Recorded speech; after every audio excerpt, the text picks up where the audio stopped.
Hace un par de domingos atrás, hermanos, más específicamente hace 4 domingos atrás, que comenzamos una serie de enseñanzas sobre lo que se conoce como las 5 solas de la Reforma protestante. Estos lemas, las 5 solas, son el trabajo de varios hombres de Dios que, guiados por el Espíritu Santo y poniendo en riesgo su propia vida, se animaron a protestar contra los abusos que la Iglesia Católica Romana estaba haciendo cuando había establecido prácticas y doctrinas que contradecían la clara enseñanza de las Escrituras. Ellos protestaron contra todo ese abuso de poder y de autoridad donde se administraba o se manejaba la autoridad a su antojo.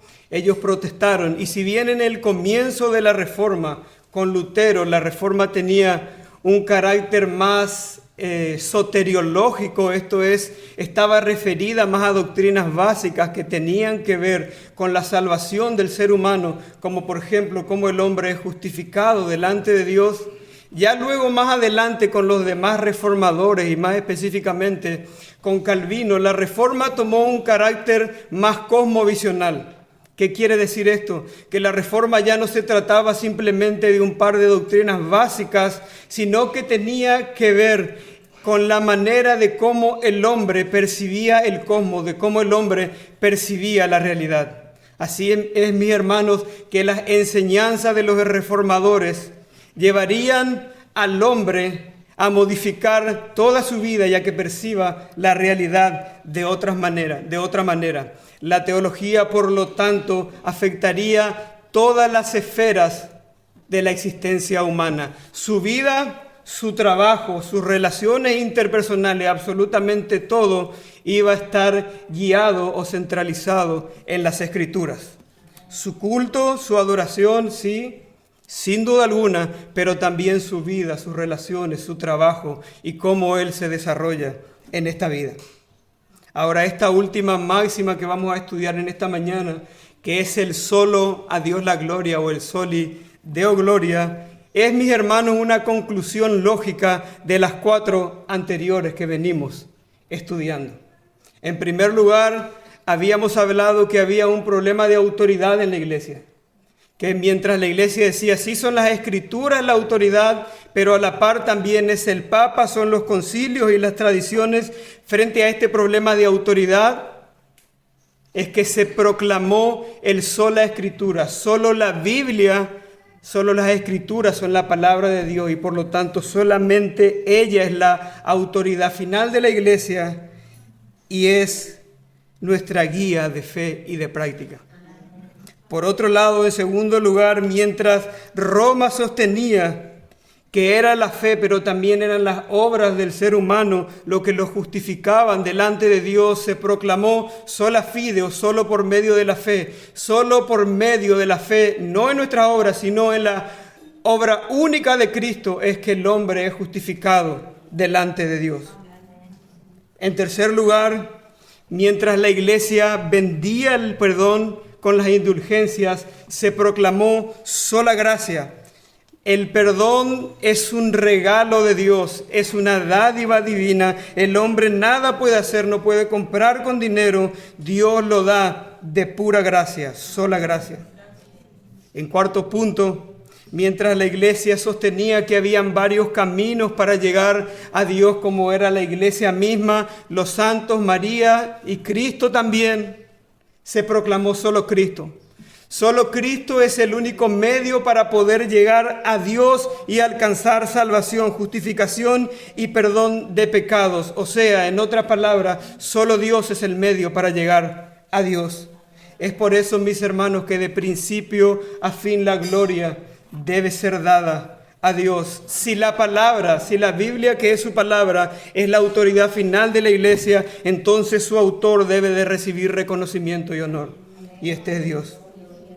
Si no es la penitencia, ni la caridad, ni ninguna obra que nosotros podamos realizar, sino solamente la fe en la obra de Cristo, quien es Dios mismo, entonces solo Dios, solo Cristo debe ser glorificado y nadie más. Si el perdón es un regalo de Dios, el cual Dios da de pura gracia a quien le place, entonces solamente Él merece la gratitud, la adoración y el reconocimiento. Si el camino para llegar a Dios no es la iglesia, no son los santos, no es María, ni nadie más, sino solamente Cristo, quien es Dios mismo, como dije hace unos segundos, entonces solamente el Dios Trino debe de recibir veneración y debe ser exaltado. Solo Él debe de recibir la gloria de principio a fin. La salvación y todo cuanto existe fue hecho con un fin principal, y es que Él reciba la gloria por ser el autor. Él es la autoridad que nos guía, mis hermanos, a salvación, por medio de una fe que Él nos da en el camino que es el mismo hacia el destino que es Él. Todo se trata de Él. La vida se trata de Él, la salvación se trata de Él, nuestra existencia se trata de Él. Todo es de Él, por Él y para Él. En Romanos 11:36 el apóstol Pablo dice lo siguiente: porque de Él y por Él y para Él son todas las cosas, a Él sea la gloria por los siglos. Amén. Ven, mis hermanos, como esta última sola o este último lema de la Reforma decanta lógicamente en esta conclusión. Es una conclusión teológica lógica. El soli Deo gloria. Solamente Dios debe de recibir honra y gloria porque Él es el autor de todo y lo creó para que todos puedan ver realmente lo glorioso, extraordinario e incomparable que es Él mismo en su propio ser. Ahora, con la Reforma protestante, Dios ha vuelto a tomar su lugar, el lugar que le correspondía en la teología. Con los abusos de la Iglesia en la Edad Media, cuando en eso que se conoce como el oscurantismo medieval, cuando la verdad era escondida de los feligreses y se administraba la verdad a su antojo, Dios había perdido su centralidad. Él había sido corrido y ahora Él compartía ese lugar con el hombre. ¿Por qué? Porque ya no era solamente Dios autoridad, sino que era Dios y los concilios del hombre, Dios y el Papa. Dios había sido corrido del lugar y ahora no solamente era un regalo de Dios la salvación, sino que el hombre también lo podía conseguir por sus medios. Dios había perdido su centralidad. Pero lo cierto es, mis hermanos, que eso pasó desde siempre. Desde el día que el hombre cae y peca contra Dios, deja de percibir la realidad tal y cual es. Dios dejó de ser Dios para él y él dejó de percibirse a sí mismo como un ser imperfecto, pecador y necesitado de su Creador. Dios había dejado el lugar de centralidad y hasta nuestros días, mis hermanos, el hombre lucha por recibir gloria y honra que no merece y lucha también para que aquel que merece toda la gloria no la reciba. Pero mis hermanos, mientras esto ocurra, que de hecho va a ocurrir siempre hasta que Dios venga y ponga a todos sus enemigos bajo sus pies, el verdadero cristianismo que parte de la Reforma enarbolará la bandera, mis hermanos, con esta máxima: solo Dios debe de recibir la gloria en todo cuanto haga el ser humano y en todo cuanto existe. En la salvación, en su vida, en sus relaciones interpersonales, en todo lo que el hombre haga, Dios debe ser glorificado. Como bien decía el salmista en el Salmo 115:1, no a nosotros, oh Jehová, no a nosotros, sino a tu nombre, da gloria por tu misericordia y tu verdad.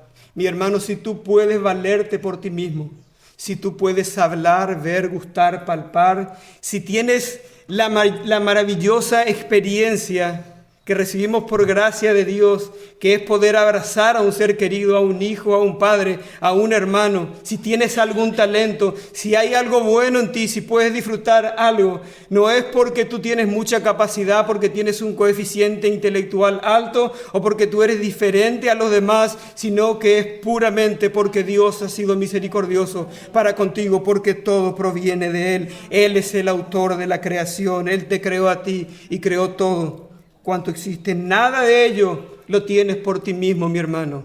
Es Dios que ha derramado su gracia en tu vida. Si Él no quisiera, mis hermanos, ni siquiera estaría respirando.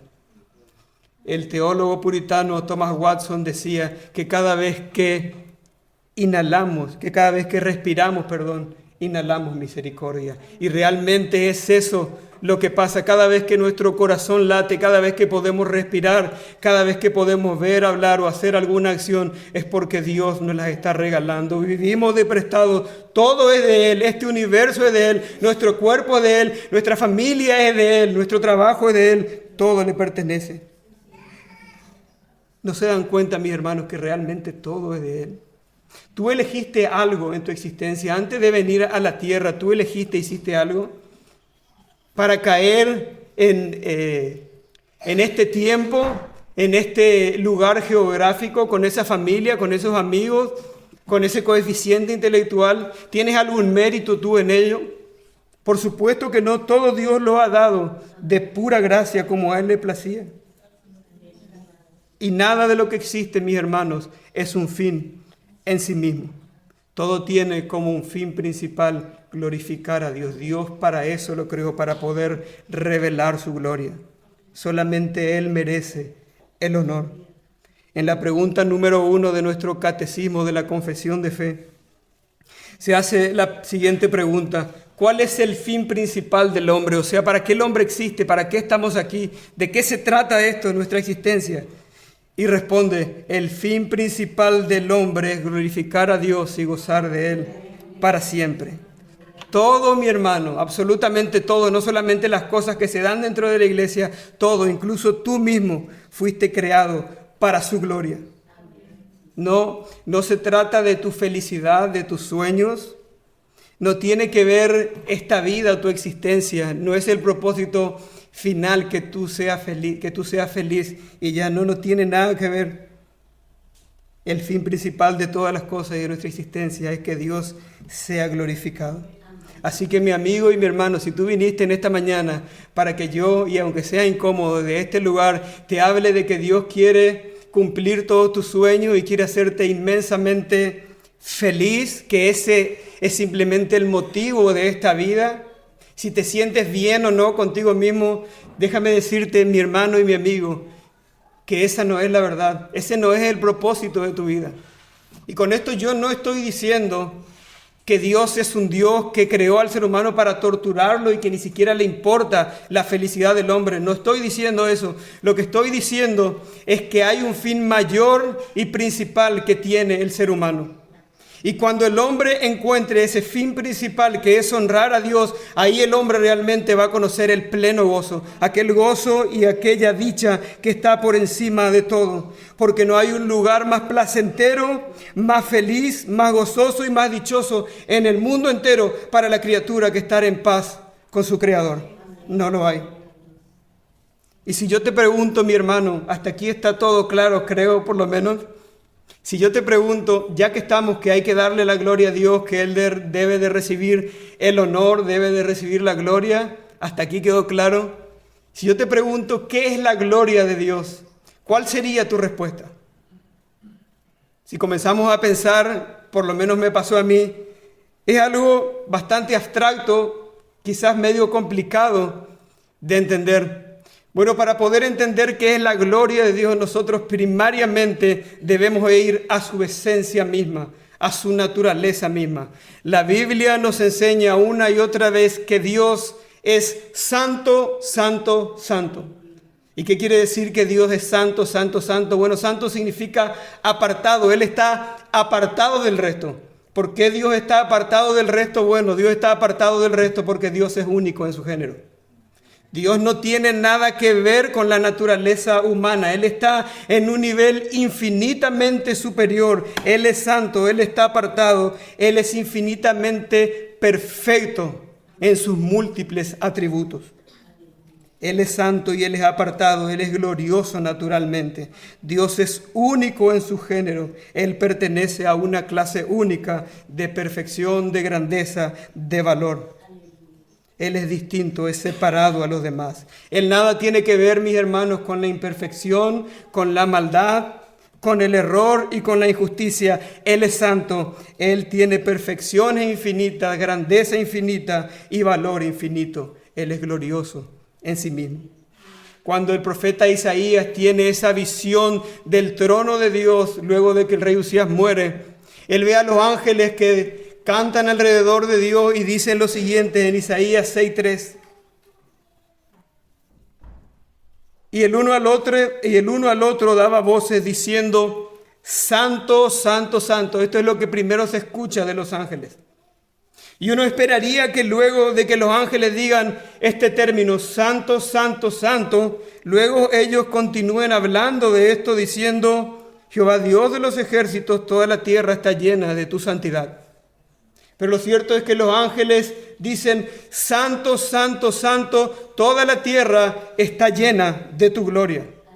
¿Y por qué los ángeles dicen esto? Porque la gloria de Dios está íntimamente y directamente relacionada con la esencia misma de su ser, el cual es infinitamente glorioso en todas sus perfecciones. Comentando esto, John Piper dice: la gloria de Dios es la belleza infinita y la grandeza de sus múltiples perfecciones. Cuando vemos a Dios a través de la creación, podemos nosotros percibir la grandeza del diseño inteligente de la mente de Dios, que muchas veces se escapa a nuestra propia mente. La gloria de Dios, mis hermanos, entonces podemos decir que es la manifestación de su santidad. Es la manifestación pública de su santidad, de esa cualidad de ser un ser único, infinitamente perfecto, infinito en valor, infinito en grandeza, en gloria y en honor. Él nada tiene que ver con el error, con la injusticia de los hombres. Su gloria está intrínsecamente, íntimamente relacionada a su ser, que es eternamente perfecto. Y ahora, mi hermano, si la gloria de Dios trata de su esencia misma, nosotros entonces, para poder glorificar a Dios, necesitamos, de la manera que a Él le agrada, necesitamos necesariamente de conocerlo. Porque ¿cómo puedo yo ponderar algo que desconozco? Nosotros necesitamos conocerlo a Él. Y lo podemos conocer, mis hermanos. ¿Saben por qué? No porque somos macióbales. Lo podemos hacer, y fíjense lo glorioso que es Dios, porque Él quiso soberanamente, de pura gracia, revelarse a los hombres. Él quiso hacerlo. ¿Qué decían los ángeles en el verso que leímos hace un rato? Toda la tierra está llena de su gloria. Dios se ha revelado de manera general a los hombres en la creación. En el Salmo 19, si pueden buscarlo y lo leemos juntos. En el Salmo 19 y del verso 1 en adelante, la palabra del Señor nos dice: los cielos cuentan la gloria de Dios y el firmamento anuncia la obra de sus manos. Un día emite palabra a otro día y una noche a otra declara sabiduría. No hay lenguajes ni palabras, ni es oída su voz. Por toda la tierra salió su voz y hasta el extremo del mundo sus palabras. En ellos puso tabernáculos para el sol y éste como esposo que sale de su tálamo se alegra cual gigante para correr el camino. De un extremo de los cielos es su salida y su curso hasta el término de ellos, y nada hay que se esconda de su calor.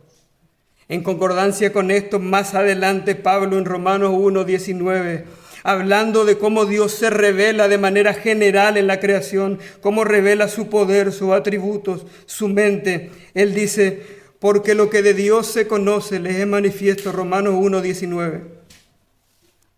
Pues Dios se lo manifestó. Esto también es para la gloria de Dios. Dios quiso revelarse.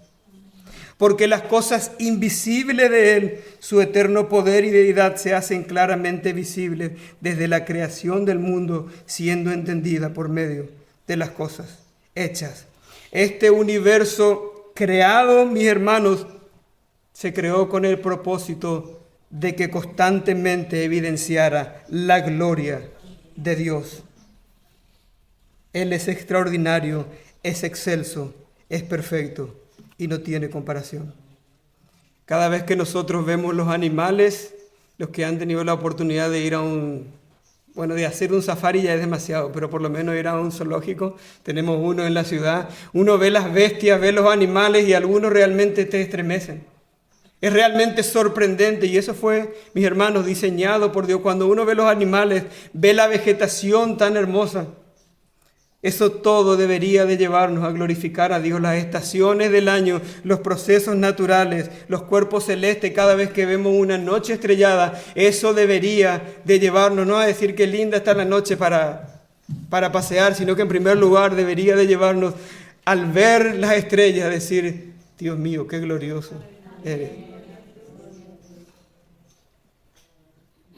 Y si nosotros queremos, por lo menos, y trabajemos juntos, ver si realmente Dios se glorifica en absolutamente todo, podemos nosotros hacer un pequeño ejercicio juntos. ¿Se glorifica realmente en todo Dios?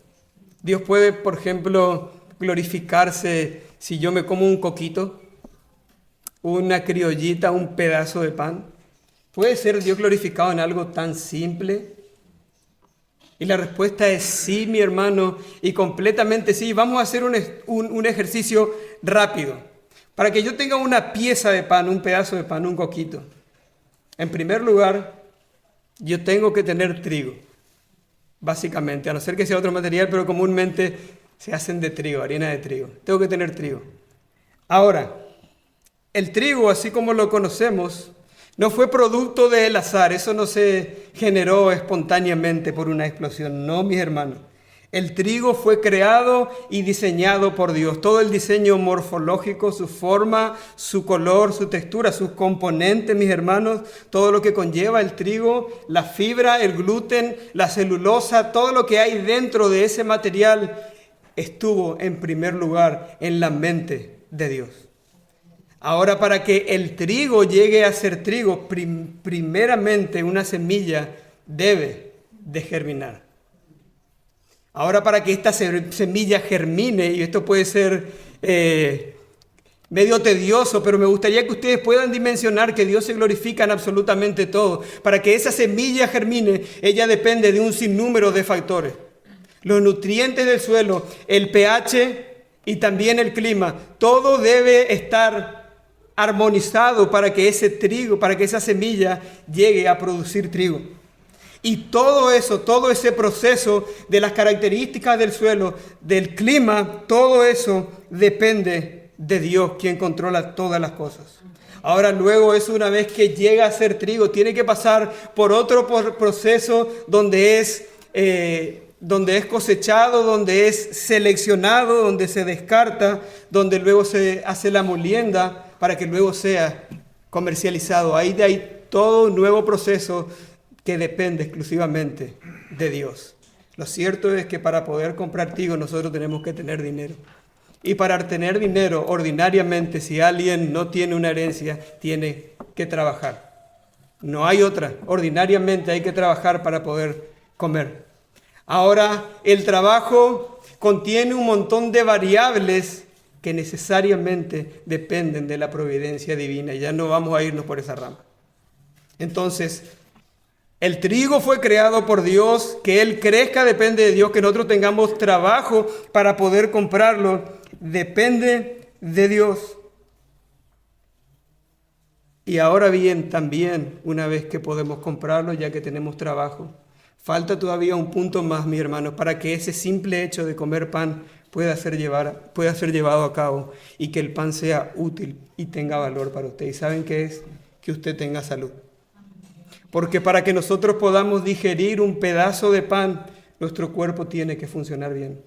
Parece algo tan simple, pero no lo es, mi hermano. Para que nuestro cuerpo pueda hacer todo ese proceso mecánico y químico de manera correcta, hasta que lo deseche, todo es una gracia de Dios que proviene de Él. Si no, mis hermanos, y si no le parece, pregúntenle a alguien que tiene problemas digestivos. A alguien que no puede comer gluten, a alguien celíaco, a alguien que tiene gastritis, a alguien con problemas de colon irritable o peor aún a alguien con cáncer. Pregúntenle si comer una comida es algo simple y sin importancia. Mis hermanos, todo fue creado para la gloria de Dios y todo ello glorifica a Dios. Por eso, mis hermanos, cada vez que tú agarres un alimento y que te sientes a la mesa a comer con tu familia, considera todo lo que hay detrás de eso y que es Dios en su providencia siendo bueno para contigo, para que lo puedas tener, para que puedas compartir con tu familia y para que eso te sea de beneficio para tu cuerpo. Es todo por Él y es todo para su gloria. Cada vez que comemos debemos darle la gloria a Dios. Cada vez que podemos dormir bien debemos darle la gloria a Dios. Si estamos en esta mañana, si hemos podido venir al ayuno, si podemos hacer alguna obra de caridad, todo, mis hermanos, es por su gracia, porque Él nos concedió, nos regaló esa obra. No a nosotros, sino a tu nombre, oh Dios, sea dada la gloria en todo. Ni siquiera hicimos un análisis, un ejercicio exhaustivo de esto, pero vemos nosotros cómo Dios puede glorificarse aún en las cosas que a nosotros nos parecen simples. Ahora Pablo, cuando en el capítulo 1 y el verso 20 de Romanos habla cómo Dios se manifiesta, se revela en la creación, el verso 20 sigue diciendo en la última parte que todo esto es entendido por medio de las cosas hechas. Todo esto es entendido por medio de las cosas hechas. O sea, todo lo que nosotros podemos llegar a experimentar a través de nuestros sentidos debería de llevarnos a nosotros a poder reconocer la gloria de Dios, ese ser tan extraordinario. Al ver, como dije recién, una noche estrellada, al poder gustar una rica comida, al escuchar un bello sonido, el sonido de la lluvia o de una cascada, al poder abrazar a nuestros hijos, todo debería de llevarnos a reconocer al autor de tan majestuosa y maravillosa obra. Lo cierto es, mis hermanos, que tristemente esto no es así. Porque Dios fue infinitamente bondadoso con la criatura y le dio un sinnúmero de bienes en la creación, pero Él no reconoce a Dios. Sí, la creación es evidente de que hay un ser inteligente detrás que está por encima de todos, pero el hombre no puede comprender. Y esto, como dice Pablo en el verso 20, lo deja sin excusa, porque él no va a poder llegar a la presencia de Dios y decir: yo no sabía que existía un Dios. ¿Y de dónde pensaste que salía todo? ¿En serio te parece que todo esto fue por generación espontánea?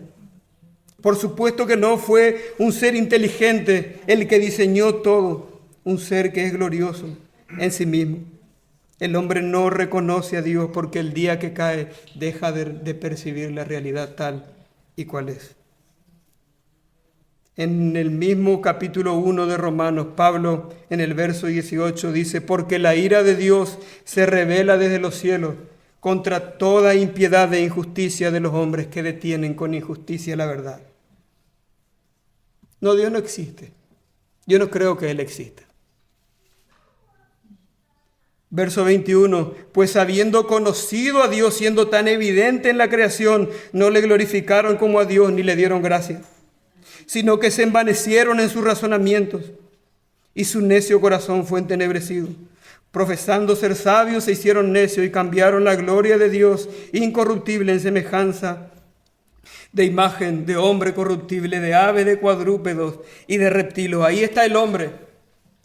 Mira el sol, mira los cielos, mira la vegetación, mira los animales y lejos de decir: Dios mío, qué glorioso eres, él dice: wow, qué sabia es la madre naturaleza. El hombre va a creer o prefiere creer cualquier estupidez antes que reconocer a Dios y reconocer su gloria. Voy a ver qué me deparan los astros. Qué sabia es la madre naturaleza. Voy a pedir al universo, gracias a la vida. Todo parece estar bien, todo suena muy lindo. El hombre es injusto por naturaleza porque no quiere reconocer a Dios y se vuelve un necio por completo. Gracias a la vida, al universo. Es realmente sorprendente. La injusta necedad del ser humano le ha llevado a ser un enemigo de Dios, a adorar y a creer cualquier cosa antes que a Dios. Y esto pasó desde siempre. Mis hermanos, Dios le dio el sol en la antigüedad y ellos viendo el sol y en vez de decir: eres glorioso, Señor. ¿Qué dijeron ellos? La verdad es que Dios debe ser el sol. Adoremos al sol. Los griegos dijeron Helio y los egipcios dijeron Ra y dijeron, qué glorioso, qué extraordinario el sol, Él debe ser Dios, vamos a adorarle. El hombre prefiere creer cualquier cosa antes que creer en Dios y adorarlo. Es realmente sorprendente. Y esto pasa hasta nuestros días, mis hermanos. El universo, la vida, el cosmos, los astros, todo menos Dios. El hombre lucha por no reconocer a Dios. ¿Y no les parece, mis hermanos, esto muy injusto? Voy a hacer un ejemplo un poco rebuscado, pero por lo menos para que ustedes puedan llegar a dimensionar. Imagínense que usted en su trabajo logra realizar, se esfuerza y logra terminar un trabajo que le sale con éxito. Su jefe lo agarra y queda feliz. Es espectacular esto, no tiene ningún error, es extraordinario. Vamos a hacer una fiesta, vamos a festejar este logro de la empresa. Entonces, cuando hace la fiesta, en medio de la fiesta, bueno, dice, yo quiero felicitar y quiero dar honor a quienes estuvieron trabajando y que pasen fulano de tal, y a usted no le nombra, y usted fue el que realizó todo el trabajo. Muchas veces pasaba eso en los grupos del colegio. Yo era de los que no merecía la gloria. Imagínense que pase eso. Usted se esfuerza, realiza el trabajo y su jefe dice, le da gloria o le da reconocimiento a sus compañeros y dice, no solamente eso, le voy a ascender. ¿Qué pensaría usted? ¡Qué injusto! No me están reconociendo mi trabajo, fue mi obra, fue mi esfuerzo. En una manera mucho menor, porque dije que el ejemplo es rebuscado, de la misma manera nosotros actuamos con Dios cada vez que utilizamos lo que es de Él, que nos movemos dentro de su territorio y no le damos gracias. Cada vez que comemos sin agradecer, que hablamos sin agradecer, que vivimos sin agradecer, que vivimos sin adorar, estamos pecando contra Él porque le estamos robando la gloria. Cada vez que queremos ser reconocidos, sí, la verdad que yo soy un gran profesional. Estoy por encima del resto. Si tú eres bueno en algo, mis hermanos, es porque Dios derramó su gracia para contigo. Tú no elegiste eso. Fue Dios quien te lo dio. Es muy injusto. Y es en una escala menor, mis hermanos, porque el robarle la gloria a Dios no es lo mismo que robarle la gloria a un hombre. ¿Saben lo que es lo peor? ¿Saben lo que es peor de todo? Que este no es un tema que a Dios no le importa. Isaías, en el capítulo 42 y el verso 8, para todos aquellos que utilizan todo lo que Dios dio y que disfrutan de la creación, pero que no le honran y no le dan gloria y no le reconocen, que lo escuchen. Yo, Jehová, este es mi nombre, y a otro no daré mi gloria, ni mi alabanza a escultura. ¿Ven cómo este tema de la gloria de Dios es algo serio? No es lo mismo. Es pecado, pero no es lo mismo robarle la gloria a un hombre, sacarle el mérito a otro, si bien es sumamente injusto. Pero no es lo mismo que meterse con aquel que es todopoderoso, sin duda alguna. Y como vemos, como dice el verso, Él lo toma muy en serio. Todo lo creó para Él, todo es de Él, y Él debe ser reconocido. Esto a Él le importa. Y si alguno en algún momento llegó a pensar, a mí no me gusta ese Dios, demasiado soberbio ya. ¿Por qué eso la gente quiere buscar su gloria? Todo es Él. ¿Por qué Él y por qué no los demás? ¿Por qué Dios no es un poco misericordioso?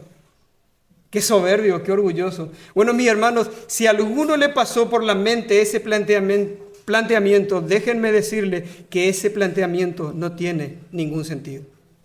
Porque la soberbia y el orgullo tienen que ver, mis hermanos, con un exceso de estimación. Exceso de la soberbia y el orgullo, creerme más de lo que soy. Y yo te pregunto, ¿puede un ser infinito creerse más de lo que es? ¿Puede Dios sobreestimarse si Él es infinito en sus perfecciones? El orgullo y la soberbia ni siquiera tienen sentido cuando nos referimos a la divinidad, el cual es infinitamente perfecto y nada hay por encima de Él. Él no puede tener sobreestimación porque Él es lo máximo.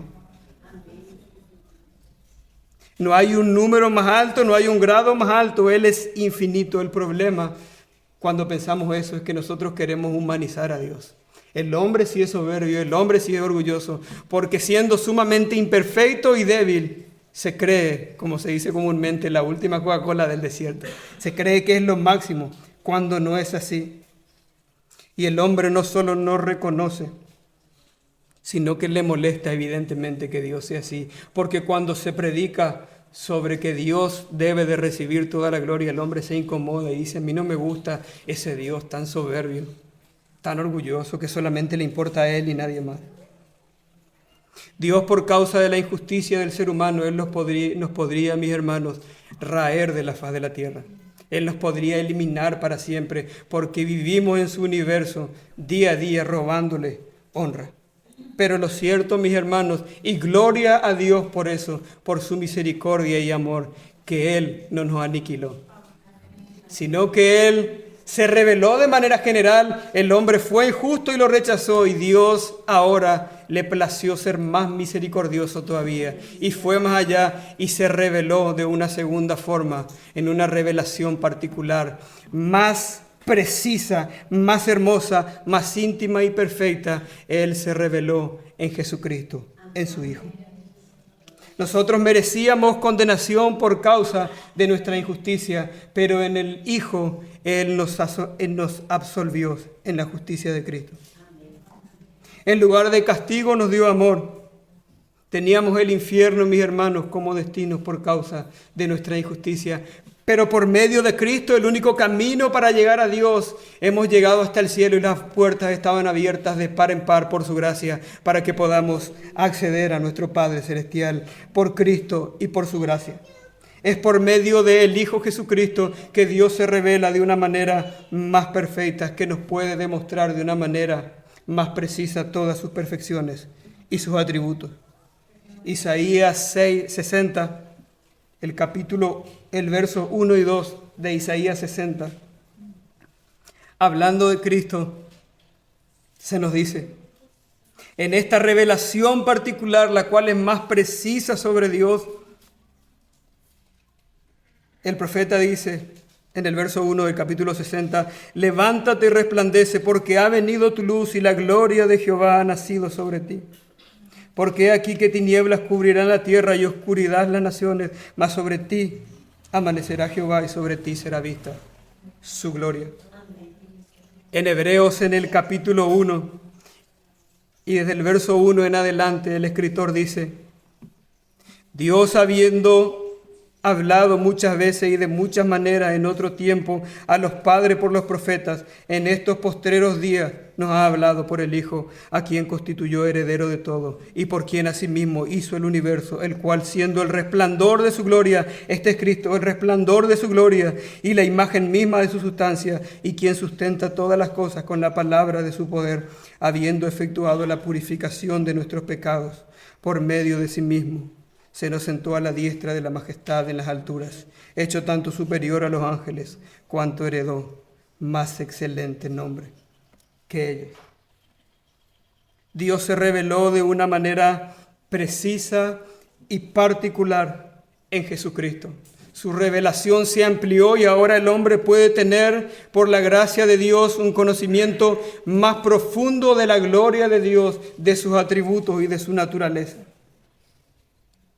En una ocasión, predicando, nuestro hermano Natanael dijo lo siguiente, hablando de este tema: en Cristo conocemos a Dios, su majestad, su amor, su misericordia, su gracia, su poder, toda la majestad de sus atributos, ya que Él vino a revelarnos a Dios en sí mismo y en su obra de salvación. Cuando el hombre miraba las estrellas, no podía percibir mucho el amor de Dios, cómo se daba. Pero lo cierto es que cuando Cristo vino al mundo, Dios reveló su amor de una manera aún más precisa al hombre, porque dice la palabra del Señor: mas Dios muestra su amor para con nosotros, en que siendo aún pecadores, Cristo murió por nosotros. En Cristo hay una revelación superior, más precisa de Él. En 1 Corintios 1:21, la palabra del Señor nos dice: pues ya que en la sabiduría de Dios, en su revelación general, el mundo no conoció a Dios mediante la sabiduría, agradó a Dios salvar a los creyentes por la locura de la predicación, por la locura del Evangelio, por el mensaje de Cristo, por su persona. Dios se revela en él en una revelación única e inigualable, como no puede hacerlo ninguna criatura, ni nada en la creación. En él, como dice Pablo cuando escribe a los Colosenses, en Cristo habita corporalmente toda la plenitud de la deidad. ¿Y quién puede revelar mejor y más preciso a Dios que Dios mismo, quien es Cristo? Por eso es que Juan en el capítulo 1 y el verso 1, él dice: en el principio era el Verbo, y el Verbo era con Dios, y el Verbo era Dios. Este era en el principio con Dios. Todas las cosas por él fueron hechas, y sin él nada de lo que ha sido hecho fue hecho. Unos versos más adelante Juan va a decir: y aquel Verbo fue hecho carne y habitó entre nosotros, Cristo, Dios encarnado. Y vimos su gloria, gloria como del unigénito del Padre, lleno de gracia y de verdad. Y más adelante Juan vuelve a decir en el 18: a Dios nadie le vio jamás, el unigénito Hijo que está en el seno del Padre, Él lo ha dado a conocer. El hombre había atributos que no podía conocer de Dios a través de la creación, que le eran difíciles de entender, pero ahora otra vez, a través de Cristo, Dios se revela por completo en el Hijo, para que el hombre pueda conocerlo de una forma más clara. En Isaías 43, el profeta en el verso 5 nos dice: no temas porque yo estoy contigo, del oriente traeré tu generación y del occidente te recogeré. Diré al norte de acá y al sur, no te detengas. Trae de lejos mis hijos y mis hijas de los confines de la tierra, todos los llamados de mi nombre, para gloria mía los he creado, los formé y los hice. Si Dios se te ha revelado, mi hermano en Cristo, si tú tienes conocimiento de tu necesidad, si tú te percibes imperfecto, pecador, falible, y si puedes ver que en Cristo no hay condena para ti, sino que hay misericordia, que hay perdón de pecados, que en Cristo hay justificación, hay santificación y hay redención para ti, si tú puedes percibir eso, mi hermano, debería de llevarte a ti a vivir en una continua adoración y gratitud. Dios merece la gloria porque Él nos salvó en Cristo. Es eso lo que Pablo dice en Romanos 12:1. Así que, hermanos, os ruego por la misericordia de Dios, quien nos salvó, que presentéis vuestros cuerpos en sacrificio vivo, santo, agradable a Dios, que es vuestro culto racional. El mayor motivo por el cual nosotros debemos darle la gloria a Dios y vivir para su gloria es la salvación que Él ha hecho por medio de Cristo, en quien nos reveló toda su majestad, porque en Él habita corporalmente toda la plenitud de la deidad. Y esto, mis hermanos, yo sé que es una verdad que puede llegar a ser medio compleja en algún sentido, que parece algo muy abstracto lo de la gloria de Dios, que está medio alejado de nosotros. Es mucha teoría. Tiene que ver, mis hermanos, la gloria de Dios incluso con las cosas más simples de nuestra vida. Si usted me pregunta, ¿puedo trasladar esta máxima teológica del sol y deo gloria a mi vida cotidiana? La respuesta es sí, completamente sí. El apóstol Pablo en 1 Corintios 10:31 dice lo siguiente: si pues coméis o bebéis o hacéis otra cosa, hacedlo todo para la gloria de Dios. Cuando cantes, hazlo para la gloria de Dios. Cuando leas la Biblia, hazlo para la gloria de Dios. Cuando ores, que sea para la gloria de Dios. Solamente lo que tiene que ver con la liturgia, con el culto, con la iglesia, con la comunidad de gracia, es para la gloria de Dios. No, mi hermano, todo. Comer, beber. ¿Puedo hacer deportes para la gloria de Dios? Sí. ¿Puedo comer para la gloria de Dios? ¿Puede glorificar a Dios comiendo? Por supuesto que sí. Ya sea que coman o que beban, háganlo todo para la gloria de Dios, porque este es el culto racional del cual Pablo habla. Él nos salvó y debemos de nosotros vivir en continua adoración y gratitud a Dios. ¿Y cómo se puede entonces comer o hacer deporte o vivir nuestra vida? Criar a nuestros hijos, llevar adelante nuestro matrimonio, manejar nuestras finanzas. Bueno, ¿cómo se puede hacer? Centrándonos y guiándonos por la palabra del Señor en oración, pidiéndolo a Él que nos hable y que nos guíe, que nos corrija y que nos redarguya por medio de su palabra. Ese es el tipo de culto que a Dios le agrada. Cuando Jesús habla y se encuentra con la mujer samaritana, en Juan, en el capítulo 4, Él le dice a la mujer samaritana que a Dios le agrada, que Él busca adoradores, que le adoren en espíritu y en la verdad, fundamentado en la palabra. Debemos vivir nuestra vida a través de los ojos de la palabra de Dios. Así debemos percibir el mundo. Si comes, da gloria a Dios.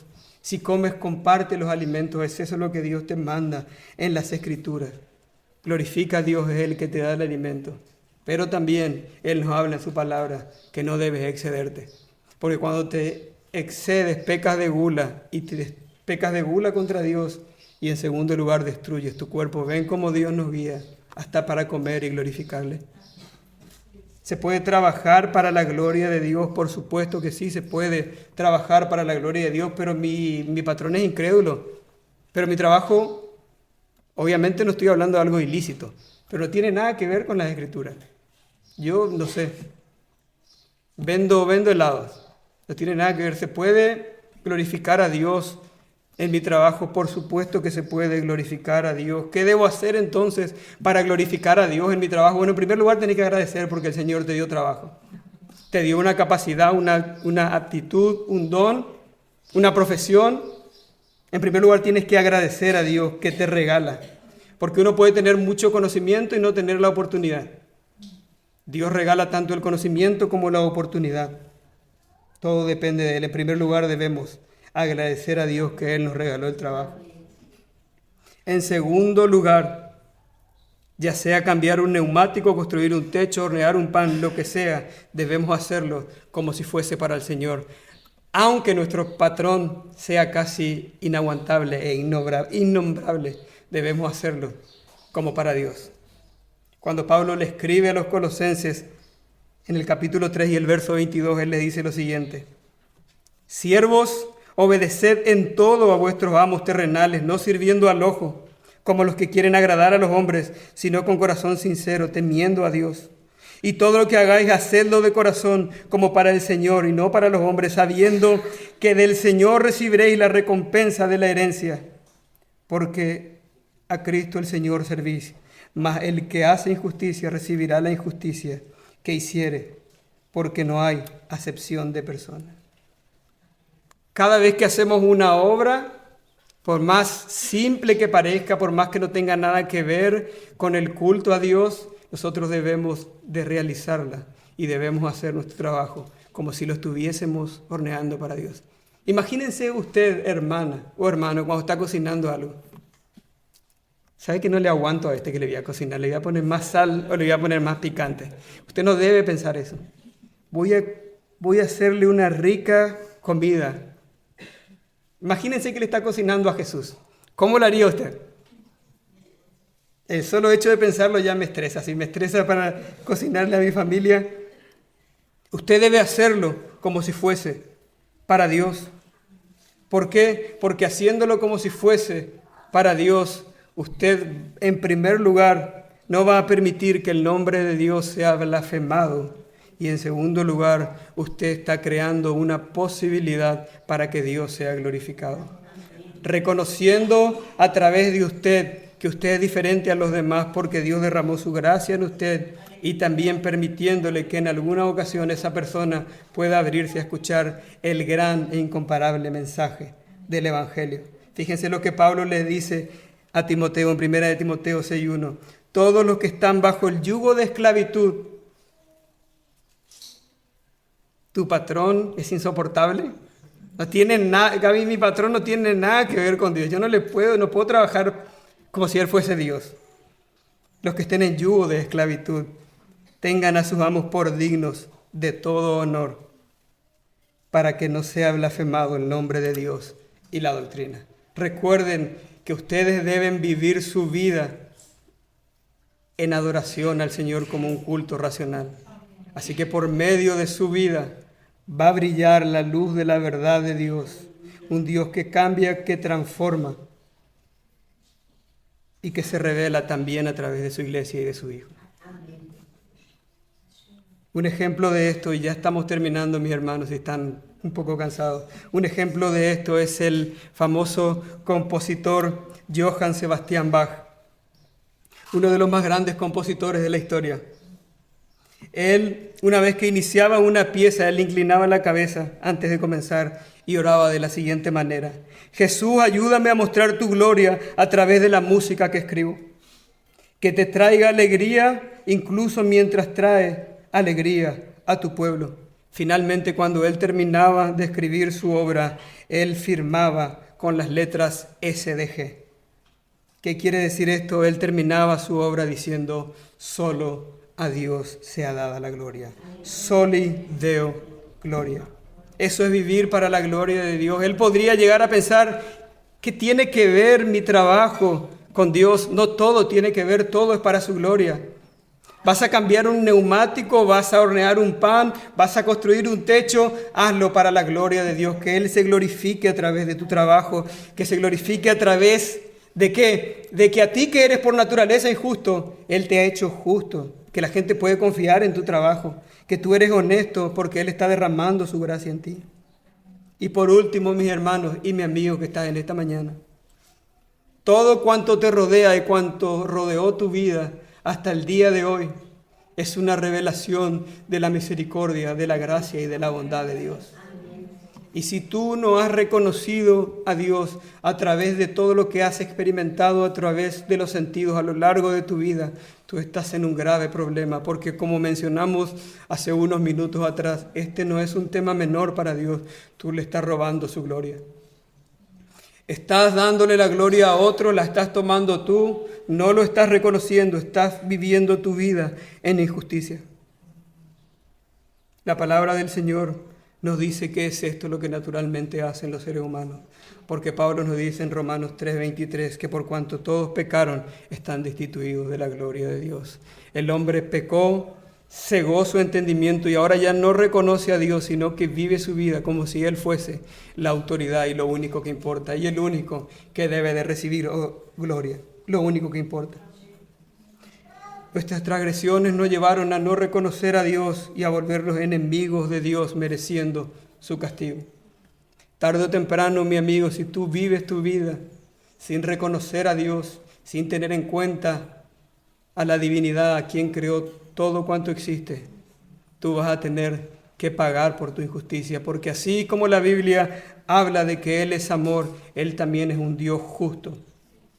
Y es un Dios santo que nada tiene que ver con la injusticia y el error de los hombres. Él tarde o temprano va a juzgar a todas las naciones, todos los hombres se pararán delante de Él y van a tener que rendir cuenta. Cada vez que miraron al sol y no le reconocieron, cada vez que respiraban y no le reconocían, cada vez que utilizaron y que disfrutaron de su creación y vivieron de espaldas a Él, ellos deberán de dar cuenta. Pero Dios decidió revelarse de una manera particular y escúchame con atención, esto es lo que más importa en esta mañana. Él quiso revelarse de una manera particular en Cristo. Y sí, es cierto que Dios castigará a aquellos que son injustos y que son malvados en la eternidad. Pero también esa no es toda la película. La otra parte de la película es que Dios es infinitamente misericordioso, porque Dios no destruyó al hombre y no lo dejó en su pecado, sino que Él envió un Salvador, el cual es suficiente en su obra para salvar. Si tú te reconoces que has vivido tu vida en injusticia, que día a día muchas veces comes, duermes, te levantas, trabajas, vives sin reconocerlo a Él, si tú ni siquiera reconoces a Cristo como el Salvador, tú eres un pecador, tú tienes que reconocer tus pecados delante de Él, debes pedirle perdón a Dios. Y pídele a Cristo que te salve, que Él sea tu sustituto, en el banquillo de los acusados que tú mereces. Cristo dice, el que a mí viene yo no le echo fuera. Y los que están en Cristo nunca jamás, mis hermanos, recibirán condenación. ¿Por qué? El hombre era injusto y como era injusto merecía ser condenado.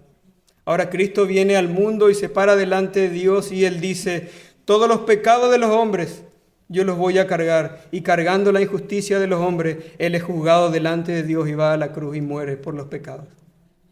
Todos los que vienen luego y creen en Él se hacen beneficiarios de los méritos de Cristo. Y ahora, el día de mañana, cuando se paren delante del Señor, Dios ya no los va a poder juzgar. ¿Por qué? Porque estarán vestidos de las ropas de justicia de Cristo. Cuando Dios me vea a mí, que soy un pecador, me verá a través de las ropas, de las vestiduras blancas de Cristo Jesús. Y ya no me dirá apartado de mí al castigo eterno, sino que me dirá bienvenido, hijo mío. No en mí, porque soy un pecador, sino en Cristo, en quien hay perdón, no de uno, sino de todos nuestros pecados. Amigo, arrepiéntete de tus pecados. Reconoce que eres un pecador, que necesitas de Él.